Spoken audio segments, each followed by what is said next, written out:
रीवा के निवासियों को अब जल्द ही शहर के ट्रैफिक जाम से मुक्ति मिलने वाली है। 150 करोड़ की लागत से बनने वाले एक नए फ्लाईओवर को हरी झंडी मिल गई है, जिससे न केवल शहर का ट्रैफिक सुगम होगा बल्कि रीवा के विकास को भी एक नई दिशा मिलेगी। मध्य प्रदेश के उप मुख्यमंत्री और रीवा विधायक राजेंद्र शुक्ल की पहल पर रीवा शहर को यह बड़ी सौगात मिली है। एक नया फ्लाईओवर कॉलेज चौक से शुरू होकर संभागीय कमिश्नर आवास कलेक्ट्रेट होते हुए ढिकाहा तिराहे तक बनाया जाएगा।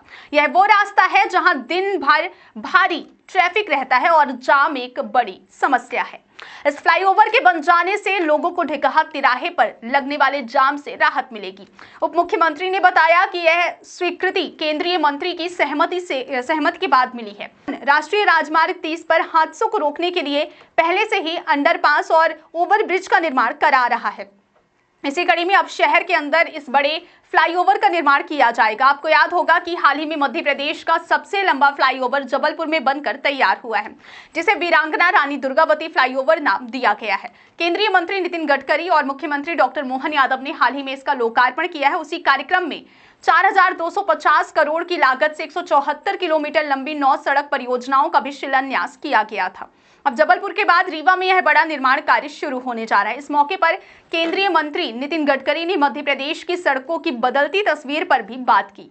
उन्होंने कहा कि पहले कांग्रेस शासनकाल में मध्य प्रदेश की सड़कें अपनी खराब हालत के लिए जानी जाती थी। लोग मजाक में कहते थे कि नागपुर से रवाना होने पर झटके लगने लगे तो समझ लेना कि मध्य प्रदेश आ गया। लेकिन अब भाजपा सरकार के प्रयासों से सड़कों की हालत सुधर गई है और यह विकास का सिलसिला आगे भी जारी रहेगा। रीवा में यह नया फ्लाईओवर न केवल ट्रैफिक की समस्या को हल करेगा बल्कि यह शहर के बुनियादी ढांचे को भी मजबूत करेगा। यह एक ऐसा प्रोजेक्ट है जिसकी जरूरत शहर में लंबे समय से महसूस की जा रही थी। अब देखना यह होगा कि इस परियोजना का काम कब शुरू होता है। आदरणीय राजेंद्र शुक्ला जी के मांग पर रीवा शहर में वाराणसी नागपुर मार्ग के कॉलेज चौराहे पर कमिश्नर बंगला के सामने से ठिकाहा तिराहा से आगे विष्णु होटल के सामने तक के फ्लाईओवर के निर्माण के लिए मैं 150 करोड़ रुपए के कार्य को मंजूरी दे रहा हूं। आदरणीय मुख्यमंत्री जी, एक समय तो ऐसा था जब बीजेपी शासन नहीं था, बहुत से, ये प्रहलाद जी को पता है कि बहुत से लोग नागपुर एयरपोर्ट पर उतरते थे और कहते थे कि एयरपोर्ट पर उतरने के बाद नींद लग जाती थी और जब नींद खुल जाती थी तो समझ लेना मध्य प्रदेश की शुरुआत हुई है। पर अभी मध्य प्रदेश के रास्ते अच्छे हुए हैं। हम लोग, हमारे विभाग की ओर से 3 लाख करोड़ रुपए के रोड प्रोजेक्ट हमने मध्य प्रदेश के लिए लिए हैं। करीब 75,000 करोड़ के प्रोजेक्ट 4,600 किलोमीटर पूरे किए हैं।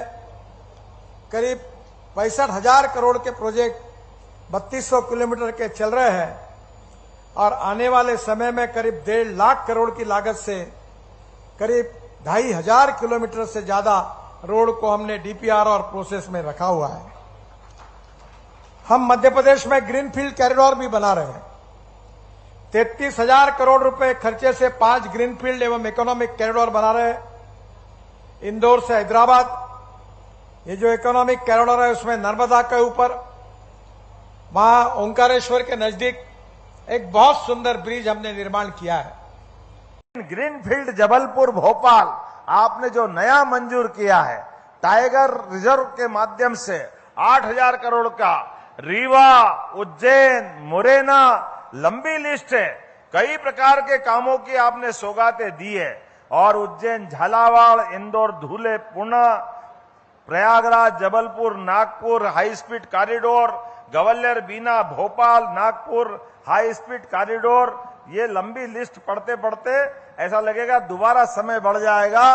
तो मैं एक बार पूरे प्रदेशवासियों की ओर से रीवा सहित जोरदार अभिनंदन करें माननीय मंत्री जी का, जिनके माध्यम से ये सौगात मिली है। और अब हम और आप देर न करते हुए दोनों हाथ की मुट्ठी बांध के ऊपर विकास के मामले में महाकौशल, जो वैसे परमात्मा की दया से भगवान का विशेष आशीर्वाद लिया है, लेकिन ऐसे योग्य नेतृत्व रहेंगे तो हमारे इस क्षेत्र के अंचल सहित पूरा प्रदेश नंबर 1 का प्रदेश बनेगा देश के अंदर।